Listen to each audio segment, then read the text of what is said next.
The first real battle began at dawn over Mars. Coalition Admiral Nedjus Prime had decided that humanity's resistance required a demonstration of overwhelming force. He assembled a fleet of 50 warships, each one capable of destroying a human city, and moved toward the red planet where Earth had established its largest off-world military base. Commander Amy Foster stood on the bridge of the Earth defense ship Defiance, watching the alien fleet approach. Her ship was one of only 12 human vessels in the area, facing odds that would have been hopeless under normal circumstances. But these weren't normal circumstances anymore. "All ships, this is Foster," she broadcast to the human fleet. "Remember what we learned about their targeting systems. They expect us to run or hide. Instead, we're going to do something they've never seen before." The Coalition fleet moved in the standard attack formation, a pattern that had been perfected over thousands of years of warfare. Each ship took its assigned position, weapons charged and ready to eliminate the human resistance with minimal effort. Admiral Nedjus Prime watched from his flagship, confident that this demonstration would finally convince humanity to accept Coalition guidance. But instead of retreating or preparing desperate defenses, the human ships did something unprecedented. They flew directly toward the Coalition fleet in what appeared to be a suicidal charge. "Human vessels," Admiral Nedjus Prime broadcast, "you are vastly outnumbered. Surrender now, and your crews will be treated with appropriate care." "Thanks for the offer," Amy replied, "but we're curious about something. How do your ships handle close-range combat?" "Close-range combat is unnecessary when superior firepower can eliminate targets at distance. That's what we thought." The human ships didn't slow down as they approached the Coalition fleet. Instead, they accelerated, weaving between the alien vessels in patterns that made no tactical sense according to any known military doctrine. The Coalition ships tried to target them, but their weapons were designed for long-range precision strikes against opponents who followed predictable movement patterns. Amy's ship flew within a few hundred meters of Admiral Nedjus Prime's flagship, so close that the Coalition's weapons couldn't lock onto her without risking damage to their own vessel. "Admiral," she broadcast, "your ships are beautiful, but they seem to have a design flaw." "What flaw?" "They're too big to fight at close range, and your formations are too rigid to handle opponents who don't follow standard tactics." As if to prove her point, the human fleet began a maneuver that no Coalition tactician had ever imagined. Instead of trying to outgun the alien ships, they turned the battle into a three-dimensional dance, using the Coalition's own size and formations. Against them, the alien ships found themselves unable to fire without hitting each other. Their formation, designed to maximize firepower against distant targets, became a liability when the enemy was weaving between their vessels like fighters threading through a maze. "This is impossible," Admiral Nedjus Prime said to his tactical officer. "They should not be able to maintain such maneuvers." "Sir, their ships appear to be operating beyond normal stress parameters. Human physiology may be more adaptable to high-acceleration combat than our databases indicate." What the Coalition didn't understand was that human pilots had been training for exactly this kind of combat for decades. Every human who had ever played a video game, flown a stunt plane, or raced a vehicle had unknowingly been preparing for warfare that required split-second decisions and impossible maneuvers. The battle ended when the Coalition fleet was forced to retreat to avoid destroying their own ships. For the first time in their recorded history, a Coalition force had been outmaneuvered by a technologically inferior enemy. But the real revelation came from intelligence. Officer Maria Santos, who had been monitoring Coalition communications during the battle. What she discovered changed everything humanity thought they knew about their enemy. "General Travis," Maria broadcast from her listening post, "I've intercepted something extraordinary. The Coalition isn't unified in their support for protocol." 7. What do you mean? There are fractures in their alliance. Several species are questioning whether humanity should be contained at all. The first sign of this division had come from Shimmer of Truth, an ethereal representative who had remained silent during most human Coalition interactions. During the Mars battle, She had sent a coded message that Maria's computers had finally decrypted. Human defenders, the message read. Not all coalition members support current containment protocols. Some among us remember when our own species faced similar choices. Dr. Walsh, still working from the Lunar Embassy, managed to establish secret communication with Shimmer of Truth. What she learned was shocking. The Ethereals weren't always part of the coalition, Shimmer of Truth explained through encrypted channels. We were once an independent species, much like humans. We had our own dreams of exploration and expansion. What happened? We encountered the coalition 3,000 years ago. They offered us the same choice they offered you: accept guidance or face containment. We chose to negotiate, believing we could find a compromise. And there is no compromise with the coalition. Negotiation is simply a slower form of surrender. Within a century, we had become completely dependent on coalition technology and guidance. We lost our independence so gradually that we didn't realize it was gone until it was too late. This revelation spread through the human resistance like wildfire. They weren't just fighting for their own freedom. They were fighting for species who had lost their freedom so long ago that they had forgotten what it felt like to be independent. Captain Morrison, now commanding a small fleet of captured coalition vessels, made an even more disturbing discovery. While studying the aliens' historical databases, he found records of the coalition's expansion over the past 5,000 years. Dr. Walsh, he transmitted, I think I know why the coalition is so afraid of species like us. Tell me. They're not protecting the galaxy from threats. They are the threat. Every species they've integrated becomes another resource for their expansion. They don't just control their member worlds, they harvest them. The evidence was overwhelming. The coalition maintained its power by preventing any other species from developing the technology or independence needed to challenge them.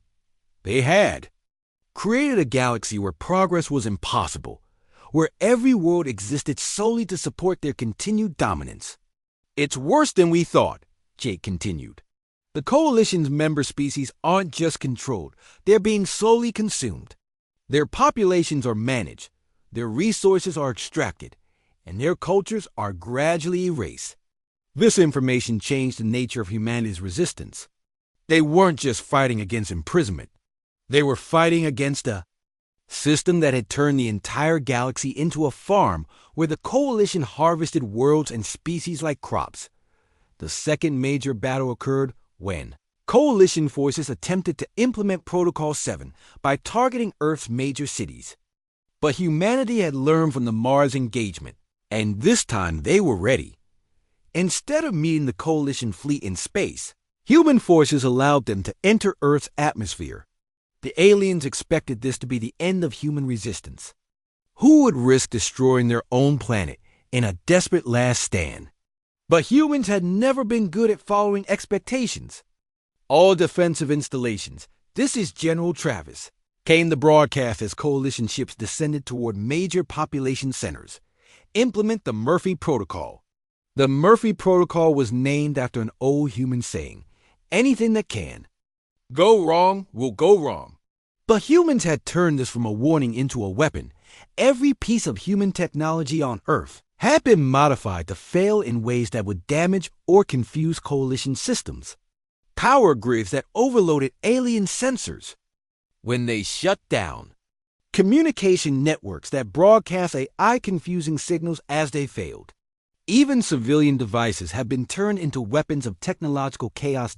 As coalition forces tried to land and establish control, they found themselves fighting not just human military units, but the entire planet itself. Every system they tried to interface with either rejected their commands or fed them false information. This is Admiral Nedju's Prime, the Coalition Command, came the increasingly frustrated transmission. Human resistance is unlike anything in our tactical databases. They are using their own infrastructure failures as weapons. Elaborate. When we disable their power systems, the failures create electromagnetic pulses that interfere with our electronics. When we jam their communications, They use the jamming signals to coordinate attacks. They have turned technological disadvantage into tactical advantage. But the most significant development came from an unexpected source. Dr. Peter Cole, the linguist who had been translating Coalition communications, discovered something hidden in their oldest archives. "General," Peter transmitted, "I've found records from the Coalition's early history. You need to know about this." "What did you find?" The Coalition wasn't always an oppressive empire. They started as a genuine defensive alliance, formed to protect against a real threat called the Void Swarm. The threat they mentioned when they first arrived? Yes, but here's the important part. The Void Swarm's Defia Asterisk. General Ben Travis had never expected to command humanity's first interstellar war. As Earth's new military coordinator, he stood in the Emergency Command Center beneath the Pentagon, watching displays that show Coalition forces moving into attack positions throughout the solar system. The aliens had given humanity 24 hours to surrender before they would begin Protocol 7. Instead of panic, something unexpected happened. Humanity didn't collapse under the weight of impossible odds.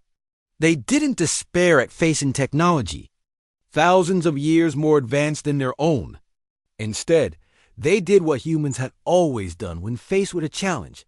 They got angry, and then they got creative.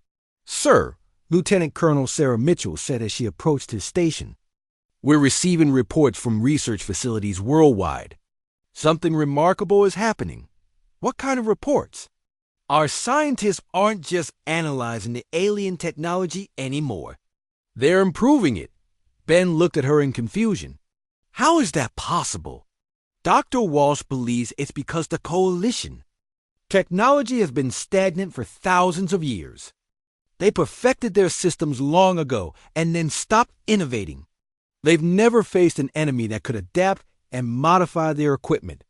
The first breakthrough came from Dr. Ryan Clark, a former aerospace engineer who had been working with Coalition technology since their arrival. Ryan had been trying to understand how the aliens' defensive installations worked when he noticed something strange about their power systems. "General," Ryan said, over the communication link from his laboratory, "I think I know why the Coalition has been so successful for so long. Their technology isn't just advanced, it's predictable."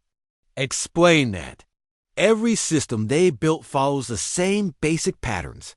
Same power distribution, same communication protocols, same defensive algorithms. It's like they designed everything once and then just kept copying it for thousands of years." "And that's a weakness?" "It's a massive weakness if you're fighting someone who doesn't follow the same patterns. Their systems are designed to counter known threats, but they can adapt to something completely new." While Ryan worked on understanding Coalition technology, programmer Alice Morgan was making an even more significant discovery. Alice had been trying to hack into the Coalition's computer systems, but she had approached the problem differently than anyone expected. "I'm not trying to break their encryption or override their security," Alice explained to her team. "I'm trying to confuse their artificial intelligence." "How do you confuse an AI that's thousands of years more advanced than ours?" asked her assistant, Mark Thompson. "By giving it problems it's never seen before." The Coalition AI is incredibly sophisticated, but it's also incredibly rigid. It can solve any problem it's been programmed to handle, but it can't create new solutions for new problems. Alice had discovered that the Coalition's computer systems were like master chess players who had memorized every possible game. They could counter any known strategy perfectly, but they couldn't handle an opponent who made moves that didn't follow traditional patterns. "Watch this," Alice said, as she demonstrated her technique on a captured Coalition communication device. "I'm sending it a signal that looks like a standard Coalition command, but with tiny modifications that make no sense according to their protocols." The device flickered and went dark. The AI gets caught in a loop trying to process the nonsensical command. It can't ignore it because it looks official, but it can't execute it because it's impossible. So it just shuts down. Captain Morrison, meanwhile, was learning something equally important about coalition military tactics. He had been studying recordings of their ship movements and noticed a pattern that seemed almost too good to be true. "They fight like they're following a textbook," he explained to Commander Foster. "Every maneuver, every formation, every tactical decision follows standard procedures that probably haven't changed in centuries." "That makes sense if they've never lost a battle," Amy replied. "Why change tactics that always work?" "But what happens when they face an enemy that doesn't follow the textbook?" Jake was about to find out. The first test came when a coalition patrol ship approached the Terra Nova to demand their surrender. Instead of following standard procedures, Jake did something that no coalition opponent had ever done before. He asked for a tactical discussion. "Coalition vessel," Jake broadcast. "This is Captain Morrison. Before we begin hostilities, I'd like to understand your rules of engagement." The response was exactly what he expected. "Human vessel, you will surrender immediately or face destruction." "I understand that," Jake replied, "but I'm curious about your targeting priorities. Do you always target command structures first, or do you prefer to disable weapon systems?" There was a long pause before the coalition ship responded. "Your surrender is required immediately." "Of course, but hypothetically, if we were to resist, would you use your primary weapons or your secondary systems?" "I'm asking for educational purposes." The coalition ship's AI was designed to handle threats, demands, and negotiations. It was not designed to handle casual academic curiosity in the middle of a combat situation. While it tried to process Jake's questions and determine the appropriate response, Jake was using the delay to study the ship's weapon systems and defensive capabilities. "Human vessel, your questions are irrelevant. Surrender now." "I appreciate your patience," Jake continued. "One more question. Do your shields maintain full strength during communication periods, or do they cycle power to your transmission systems?" The answer came in the form of action rather than words. The coalition ship opened fire, but Jake had learned what he needed to know. The aliens' weapons were powerful but inflexible. They fired in predetermined patterns designed to overwhelm known defensive systems. But Jake wasn't using known defensive systems. "All hands, brace for impact," Jake announced as he put the Terra Nova into a maneuver that no human ship had ever attempted. Instead of trying to dodge the alien weapons or absorb their impact with shields, he flew directly into the weapon pattern while spinning the ship in a way that distributed the damage across non-critical systems. The coalition ships, I couldn't understand what it was seeing. Its weapons were hitting their target, but the target wasn't behaving like anything in its tactical database. The Terra Nova should have been disabled or destroyed, but instead it was still moving and still fighting back. Jake's return fire wasn't aimed at the coalition ship's obvious weak points. Instead, he targeted systems that seemed completely random. But his targeting wasn't random at all. He was testing Alice's theory about confusing the alien AI. Each shot from the Terra Nova carried a signal that looked like a coalition military command, but contained impossible instructions. The coalition ship's defensive systems tried to process these signals and found themselves caught in the same logical loops that had shut down Alice's captured device. One by one, the coalition ship's systems began to fail as their AI struggled to handle inputs that made no sense according to their programming. Within minutes, the ship was drifting helplessly as its computer systems rebooted again and again, each time encountering the same impossible commands. "This is Coalition Command to all units," came a broadcast on standard frequencies. "Human forces are employing unknown tactical systems. Exercise extreme caution and report all anomalous behavior immediately." The word spread quickly through both human and coalition forces. Humanity had just won their first engagement against technology that was supposed to be unbeatable. But more importantly, they had done it using creativity and adaptability rather than superior firepower. Dr. Walsh was monitoring the battle from the Lunar Embassy, where she had remained to study coalition technology up close. What she discovered changed everything about humanity's understanding of their enemy. General Travis, she broadcast to Earth, I've been analyzing the Coalition's response to our tactics, and I think I understand why they've been so successful for so long. Tell me, they're not just technologically advanced, they're psychologically dependent on their superiority. Their entire society is built around the idea that they know better than everyone else. When they encounter something they can't understand or control, they don't adapt. They double down on their existing methods. What does that mean for us? It means they're going to keep trying to solve the human problem, using the same approaches that have worked for thousands of years. They can't conceive of the possibility that a younger species might have advantages they lack. The Coalition's response proved Corinne's theory correct. Instead of developing new tactics to counter human unpredictability, they simply sent more ships using the same strategies. Instead of trying to understand how humans were confusing their AI systems, they upgraded their existing programs with more processing power. Engineer Tony Martinez, working with Ryan Clark's team, made the next breakthrough. General, we figured out how to not just confuse their systems, but actually reprogram them. How? The Coalition AI is designed to learn from its mistakes, but it assumes that all input comes from reliable sources. If we can make our signals look like they're coming from Coalition Command, we can actually teach their systems to make the mistakes we want them to make. The implications were staggering. Humanity wasn't Rue Asterisk. President Helen Adams stood in the Oval Office, staring at the reports that had arrived from the Terra Nova. The evidence was overwhelming and terrifying. The aliens who had promised to protect Earth were actually there to control it. She had called an emergency session with the Coalition leadership, and the meeting would take place in just 2 hours. Admiral Carter entered the room, her face grim.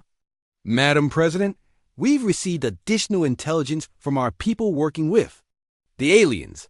The situation is worse than we thought. How much worse? They've been categorizing human behavior patterns for months. Every conversation, every question, every response has been analyzed and filed. According to their internal reports, we've been classified as a Type 7 aggressive expansion risk. President Adams felt a chill run down her spine. What does that mean? It means they consider us a potential threat to galactic stability.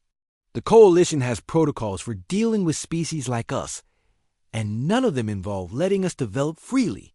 Dr. Peter Cole, Earth's top linguist, had been working around the clock to translate intercepted Coalition communications. He had discovered that the aliens used different languages for different types of discussions. Their public communications with humans used simple, friendly terms. Their private communications told a very different story. President Adams, Peter, said as he entered the briefing room, I've translated more of their internal messages. You need to hear this. He pulled up a holographic display showing the alien text alongside his translation. This is from their military command. It says, subject species displays typical pre-containment behavior patterns. Curiosity levels exceed acceptable parameters. Recommend immediate implementation of standard pacification procedures. Standard pacification procedures? Admiral Carter asked. According to other documents I've translated, it's a step-by-step process they use to reduce a species to manageable levels. They start by creating technological dependency, then gradually restrict information access, and finally implement what they call behavioral modification systems. Mind control, President Adams said flatly. Essentially, yes. But they don't see it that way. In their communications, they refer to it as guidance and protection. They genuinely believe they're helping. Use by removing our ability to make dangerous choices. The emergency session took place in the United Nations building in New York. The Coalition had agreed to meet, but their tone was very different from their earlier friendly encounters. Ambassador Zexto appeared via hologram, flanked by the other Coalition representatives.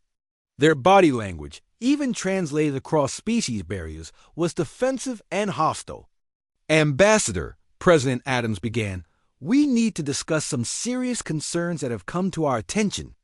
I am aware of your concerns, President Adams, Zexto replied, his voice lacking its previous warmth. Your species has been accessing information that was restricted for your own protection. Our own protection, or your convenience? The aliens' form rippled with what seemed like annoyance.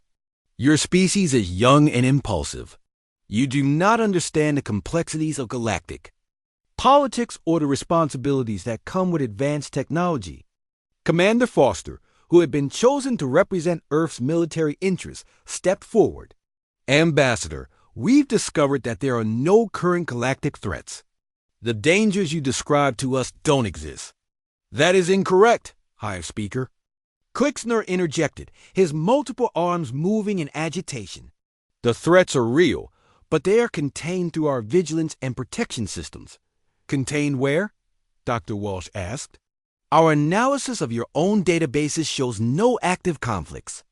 Anywhere in this galaxy. Captain Vorthik of the Klaxon hive mind, who had not spoken in previous meetings, suddenly became the Coalition's main spokesman. His insectoid features were impossible to read, but his voice carried an authority that made everyone in the room pay attention. Humans of Earth, he said, you have discovered information that changes nothing. The Coalition has maintained peace and stability in this galaxy for over 5,000 years. We have done this by preventing conflicts before they begin. By imprisoning entire species, Admiral Carter said. By guiding them toward peaceful coexistence, Vorthik corrected. Your species exhibits behavior patterns that we have seen before. Rapid technological advancement, territorial expansion, and most dangerous of all, an unwillingness to accept guidance from your betters. President Adams felt her temper rising. Our betters? Species that have achieved stability and wisdom through age and experience. Your people are children playing with weapons they do not understand. Left unchecked, humanity would spread across the galaxy like a virus, consuming resources and destabilizing established order. The truth was finally out in the open. Dr. Walsh leaned forward, her scientific mind working to understand the full implications. How many species have you done this to? Radiance of Truth's crystalline form pulsed with what seemed like pride. We have successfully integrated 47 species into the Coalition over the past 5 millennia. Each one initially resisted our guidance, but they now live in peace and harmony under our protection. What happened to the ones that didn't integrate successfully? Commander Foster asked. The silence that followed was answer enough. Coalition. Admiral Netjuice Prime, a being they had never encountered before, materialized in the room. His form was more mechanical than biological, covered in what appeared to be living metal that shifted and flowed as he moved. When he spoke, his voice was like the sound of grinding gears. The Coalition has learned through experience that emerging species follow predictable patterns, he said. They develop technology, they explore their immediate space, and then they face a choice. They can accept guidance and protection, or they can attempt to expand independently. And if they choose independence? President Adams asked. Independence is an illusion for species that lack the wisdom to use it responsibly. Those who refuse our guidance invariably become threats to themselves and others. The Coalition has a responsibility to prevent such threats from developing. By destroying them? By containing them until they can be safely integrated. Some species adapt quickly to our guidance. Others require more intensive intervention. A few have required permanent containment to prevent them from harming others. Rick Parker, who had been monitoring the aliens' communications during the important meeting, suddenly stood up. Admiral, I'm picking up Coalition military communications. They're discussing something called Protocol 7. Admiral Negju's Prime S mechanical form seemed to freeze for a moment. Your communications monitoring capabilities are more advanced than we anticipated. What's Protocol 7? President Adams demanded. A standard containment procedure for species that refuse to accept voluntary integration, Negju's Prime replied, with no emotion in his voice. It involves the systematic dismantling of military capabilities, the installation of behavioral modification systems, and the gradual reduction of technological capacity to sustainable levels. You're talking about lobotomizing our entire species, Admiral Carter said. We prefer to think of it as therapeutic intervention. Your species will be much happier once the burden of complex decision-making is removed from your shoulders.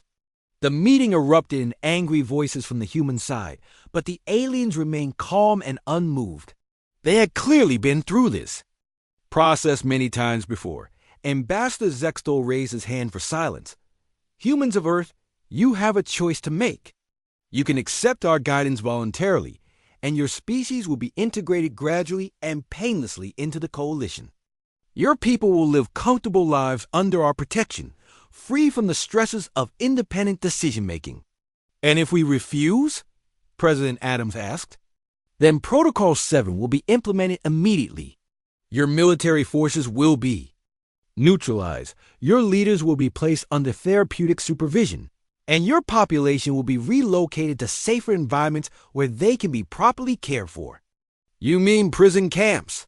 We mean protected communities where your people can live without the burden of making choices that might harm themselves or others.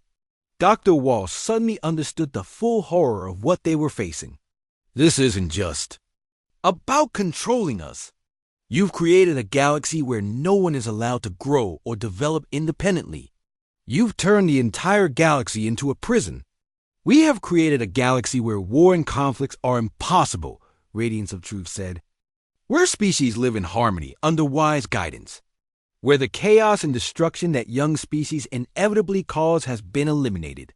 Along with freedom, creativity, and the right to make our own mistakes, Commander Foster added. Freedom is a luxury that only mature species can afford, Captain Vortex said. Your species is centuries away from such maturity. President Adams stood up, her decision made. Ambassador, I want you to deliver a message to your coalition leadership. Humanity rejects your offer of protection. We choose to remain free, regardless of the consequences. The aliens' reaction was immediate and telling. Their forms shifted and changed, revealing aspects of their nature that had been hidden during their friendly period. Ambassador Zextul's shimmer became more intense, almost angry. The Klaxon representative's multiple arms moved in, what could only be described as threatening gestures. The asterisk. Dr. Karen Walsh couldn't sleep. It had been 3 days since Danny Brooks asked his simple question, and the alien's evasive response kept playing in her mind. She sat in her quarters aboard the Terra Nova, staring at her research notes and trying to make sense of what she had observed. The aliens were friendly, helpful, and clearly more advanced than humanity.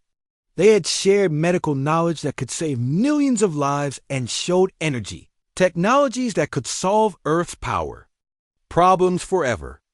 But every time someone asked for specific details about these supposed galactic threats, the conversation somehow shifted to other topics. Karen decided to do what she did best, investigate. She made her way to the ship's communications center, where she found Rick Parker working the night shift. Rick was one of Earth's best intelligence analysts, and he had been assigned to monitor all communications between the aliens and Earth. Rick, I need to ask you something, Karen said as she entered the dimly lit room. Have you noticed anything strange about the aliens' communications? Rick looked up from his screens, his face showing the same concern that Karen felt. You mean besides the fact that they dodge every direct question about these threats they're protecting us from? Exactly. I've been going through all their statements, and they use very general terms. Ancient evils, shadow fleets, reality benders, cosmic horrors. But no names, no specific locations, no recent encounters. Rick pulled up a file on his computer. I've been thinking the same thing. Look at this. He showed Karen an analysis of the aliens' word patterns. When they talk about their technology, their history, or their culture, they give detailed, specific information. But when the topic turns to these threats, they become vague and generic. Like they're reading from a script, Karen said softly, or like they're making it up as they go along. Meanwhile, Captain Morrison was having his own doubts. He had been working closely with the aliens to coordinate the placement of their defensive installations throughout the solar system. On paper, everything looked perfect. The aliens were positioning their technology at strategic points that would create a protective grid around Earth and the other planets. But something bothered Jake about the installations themselves. As an experienced military officer, he knew the difference between defensive and offensive positioning. These installations weren't just placed to protect Earth from external threats. They were positioned to control movement within the solar system itself. Jake shared his concerns with Commander Amy Foster, who had been assigned to lead Earth's new joint task force with the Coalition. Amy was a tough, no-nonsense officer who had earned her position through skill and determination rather than politics.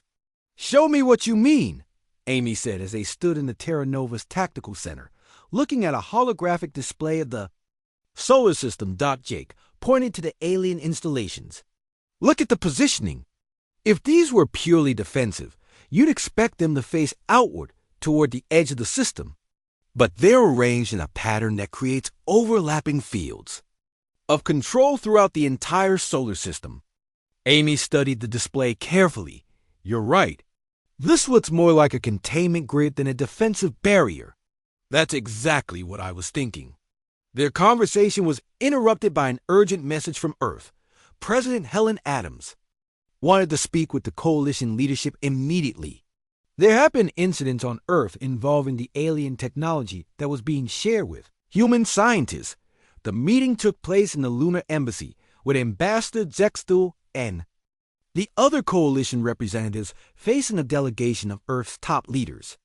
President Adams was a calm, intelligent woman who had led Earth through several international crises, but even she seemed overwhelmed by the situation. "Ambassador, we need to discuss some concerns that have arisen," President Adams began. "Our scientists have been studying the technology you share with us, and they've made some disturbing discoveries." Engineer Tony Martinez, who had been working on integrated human-alien technology, stepped forward. "While working on the power systems you provided, I accidentally accessed what appears to be a restricted database. The information I found contradicts what you've told us about galactic threats." The alien's reaction was immediate and telling. Ambassador Zextul's form flickered, and the other representatives became visibly agitated. "Young human, you have accessed information that is classified for your own protection," High Speaker Klixner said, his multiple arms moving in what seemed like distress. "What kind of information?" President Adams asked. Tony pulled out a data pad and began reading. According to the Coalition's own records, there have been no major galactic conflicts for over 2,000 years. The last recorded threat was something called the Void Swarm, which was completely eliminated in the year 2847 by Coalition standards. "That cannot be correct," Radiance of Truth interjected, her crystalline form pulsing with agitated light. "The records you access must be incomplete or corrupted." "I accessed 17 different databases," Tony continued. "All of them tell the same story. The current threats you describe are either extinct, dormant, or located in distant galaxy clusters that pose no immediate danger to anyone." The tension in the room was thick enough to cut with a knife. Dr. Walsh stepped forward, her scientific training taking over. "Ambassador, if these threats are real, surely you can provide us with recent intelligence reports, tactical assessments, or even basic information about their capabilities." Ambassador Zextul's form rippled with what seemed like frustration. "Dr. Walsh, you must understand that some information is too dangerous for emerging species to possess. The knowledge of these threats could itself be harmful to your people." "But that doesn't make sense," Commander Foster interjected. "If we're going to be protected from these threats, shouldn't we know what we're being protected from? Any military alliance requires shared intelligence. Your species is not ready for such knowledge," Colonel Thought said, his gaseous form swirling more rapidly than usual. "Trust in our experience and wisdom." President Adams stood up, her patience finally exhausted.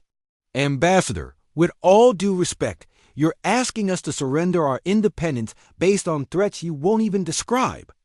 That's not protection. That's control. The meeting ended without resolution, but the damage was done. Word of Tony's discovery spread quickly through Earth's leadership, and questions that had been whispered in private were now being asked openly. Rick Parker worked through the night, using his intelligence training to piece together information from multiple sources. He had been monitoring not just the aliens' communications with Earth, but also the signals they sent to each other when they thought no one was listening. What he found changed everything. "Karen, you need to see this," Rick said when Dr. Walsh arrived at his station the next morning. "I've been analyzing the Coalition's internal communications, and I think I know what's really going on." Karen sat down beside him as Rick pulled up a translated communication log. "This is a message from Ambassador Zexto to someone called Coalition Command. It was sent yesterday, right after our meeting." Karen read the translated text, her heart sinking with each word. "Subject species continues to display concerning levels of curiosity regarding containment protocols. Request guidance on implementation of standard pacification procedures."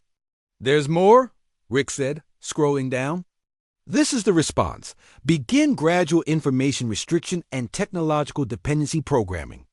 If subject species continues to resist, prepare for Protocol 7 implementation."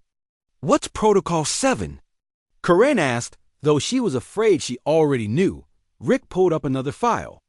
"According to what I've been able to piece together, Protocol 7 is what the Coalition implements when a species refuses to accept their protection willingly. It involves the systematic dismantling of their military capabilities and the installation of what they call behavioral modification systems." Dr. Walsh felt sick. "They're not here to protect us from threats.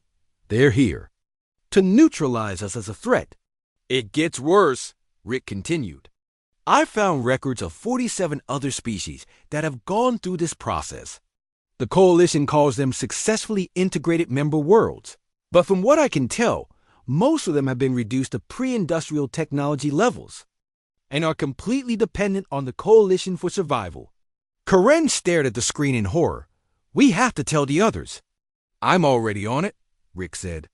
"I've sent copies of everything to Admiral Carter, President Adams, and Captain Morrison." "But Karen, there's something else. The Coalition has been monitoring our communications. They know we're on to them." As if to prove his point, the lights in the communication center suddenly dimmed and the screens flickered. When they stabilized, Ambassador Zexto's image appeared on the main display. "Dr. Walsh, Mr. Parker," the alien said, his voice carrying a tone they had never heard before, cold and threatening. "You have access information that poses a security risk to both your species and the Coalition. This cannot be allowed to continue. We know what you're really doing here," Karen said, standing up to face the screen. "You're not protecting us. You're imprisoning us." "Protection and imprisonment can appear similar to immature species," the ambassador replied.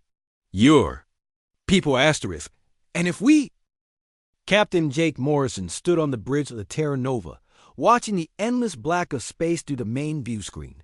The exploration vessel had been orbiting Jupiter for 3 weeks, collecting data on the gas giant's moons. It was routine work, the kind that kept humanity busy as they slowly expanded their reach into the solar system. The morning shift had just begun when Communications Officer Danny Brooks looked up from his console with confusion written across his young face. "Captain, I'm picking up something strange on the long-range sensors." Jake walked over to Danny's station and peered at the readings. The numbers made no sense. "What am I looking at, Brooks?" "Sir, it appears to be a massive energy signature approaching from the outer system. The computer estimates it's roughly 10 times the size of our largest space station." Before Jake could respond, the view screen flickered and changed. Instead of Jupiter's swirling storms, they now saw something that made every person on the bridge stop breathing. A ship unlike anything humanity had ever imagined hung in space before them. It was elegant and terrifying at the same time. its hull seeming to shift between metal and something that looked almost alive. "Captain," Danny's voice cracked slightly. "They're hailing us." Jake straightened his uniform and nodded. On screen, the image that appeared made Jake's heart race. The being looking back at them was tall and thin, with skin that seemed to shimmer like oil on water. Its eyes were large and dark, and when it spoke, its voice was somehow both alien and strangely familiar. "Greetings, humans of Earth," the being said. "I am Ambassador Zextal of the Vraxian Empire. We represent the Galactic Defense Coalition, and we come in peace." Jake glanced at his crew, seeing his own shock reflected in their faces. First contact with alien life, and it was happening on his watch. He cleared his throat and stepped forward. "This is Captain Jake Morrison of the United Earth Space Command. Welcome to our solar system ambassador." The alien's features shifted in what might have been a smile. "Captain Morrison, we have been watching your species with great interest. Your rapid advancement into space has caught the attention of many worlds. We are here to offer you something precious: protection." Within hours, the news had reached Earth. Admiral Lisa Carter, the highest-ranking officer in Earth's military, was aboard the first transport heading to the Terra Nova. With her came diplomat Paul Henderson and Dr. Karen Walsh, one of Earth's leading scientists. The three of them represented humanity's best hope of navigating this historic moment. The meeting took place in the Terra Nova's main conference room, which had been hastily converted into a diplomatic space. Ambassador Zextal had materialized using some kind of advanced projection technology, appearing as solid as any human in the room. With him came representatives of other species from the Coalition. The first was a being that looked like a giant insect, with multiple arms and compound eyes that seemed to see everything at once. "I am Hive Speaker Klixner of the Klaxon Collective," it said, its voice creating harmonics that made the walls vibrate. Next came something that appeared to be made of living crystal, its form constantly shifting and refracting light into rainbow patterns. When it spoke, its voice sounded like wind chimes in a gentle breeze. "I am Radiance of Truth of the Ethereal Communion." The last being was the strangest of all. It appeared to be a swirling mass of gas and energy contained within a translucent suit. Its voice seemed to come from everywhere and nowhere at once. "I am Current of Thought of the Nebulan Hierarchy." Admiral Carter, despite her military training, found herself struggling to maintain composure. "This is unprecedented. You say you represent a coalition of worlds." Ambassador Zextal nodded. "The Galactic Defense Coalition consists of over 200 member species. Admiral Carter, we have maintained peace and security in this sector of the galaxy for thousands of your years." Dr. Walsh leaned forward, her scientific curiosity overcoming her nervousness. "How long have you been aware of our existence?" "We have been monitoring Earth for approximately 50 of your years," Radiance of Truth replied. "Your species shows remarkable potential, but also faces terrible dangers that you cannot yet comprehend." Paul Henderson, the diplomat, had been quiet until now. "What kind of dangers?"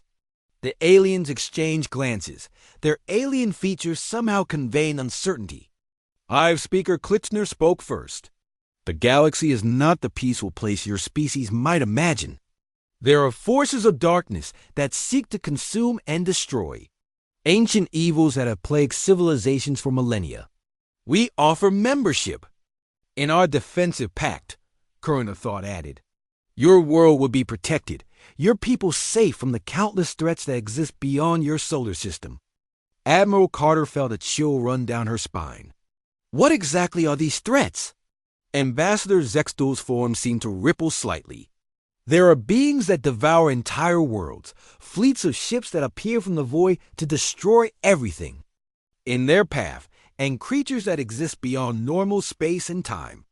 Your species is young and vulnerable. Without protection, Earth would not survive its first encounter with such forces." Over the following days, the aliens began to demonstrate their advanced technology. They shared basic medical knowledge that could cure diseases humanity had struggled with for centuries. They showed energy sources that could power entire cities without pollution. Most impressively, they began constructing what they called defensive installations throughout the solar system. Jake found himself spending more time with the aliens than anyone else on the Terra Nova. They were fascinating beings, each species, bringing unique perspectives on the universe. The Claxons thought in terms of collective benefit, making decisions based on what was best for the group. The ethereals seemed to exist partially outside normal time, sometimes referring to events that hadn't happened yet. The Nebulans processed information in ways that seemed almost magical, able to analyze complex problems instantly. "Your species is remarkable," Ambassador Zexto told Jake during one of their conversations. "In all our years of contact with emerging civilizations, we have rarely seen such rapid adaptation and learning. What makes us different?" Jake asked. The alien paused, as if considering how to phrase his answer. "Most species, when they encounter the vastness of space and the dangers within it, become cautious. They accept guidance and protection gratefully. Your people ask questions." Dr. Walsh had been working closely with the alien scientists, learning about their technology and sharing human knowledge in return. She found their scientific methods fascinating, but also puzzling. "They seem to know everything about defensive technology," she told Admiral Carter during one of their private briefings. "But when I ask about offensive capabilities or exploration techniques, they become evasive. Maybe they're just peaceful," Admiral Carter suggested, though something in her tone suggested she wasn't entirely convinced.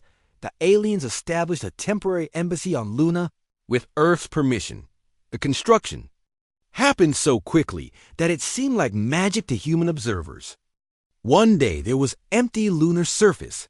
The next day, a gleaming complex of buildings that could house thousands of beings. Captain Morrison was given the honor of the first official visit to the lunar embassy. The technology inside was breathtaking. Walls that seemed to be made of light, corridors that adjusted their length based on where you needed to go, and rooms that could simulate any environment imaginable. "This is just a small example of what Coalition membership offers," Ambassador Zexto explained as they toured the facility. "Your people would have access to technology that could transform your world. And in return," Jake asked, "simply accept our protection and guidance. Your species has great potential, but potential can be dangerous if not properly directed." It was Danny Brooks who finally asked a question that would change everything.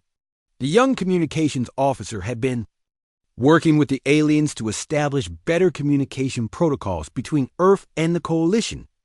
During one of these sessions, he looked up from his console and asked with innocent curiosity, "This all sounds wonderful, but I have to ask, defend us from who exactly?"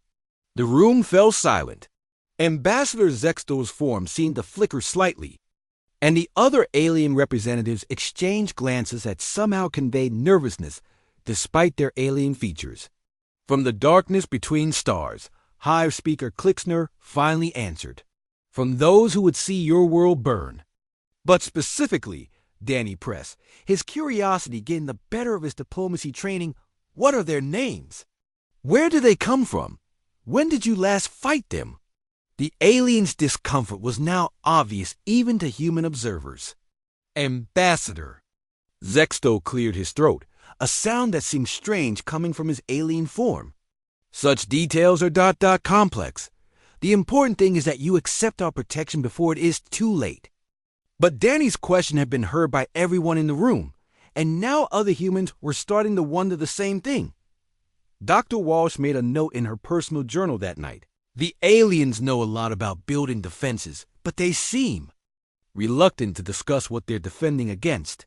The seed of doubt had been planted, and it would soon grow into something that would shake the very foundations of the galactic order.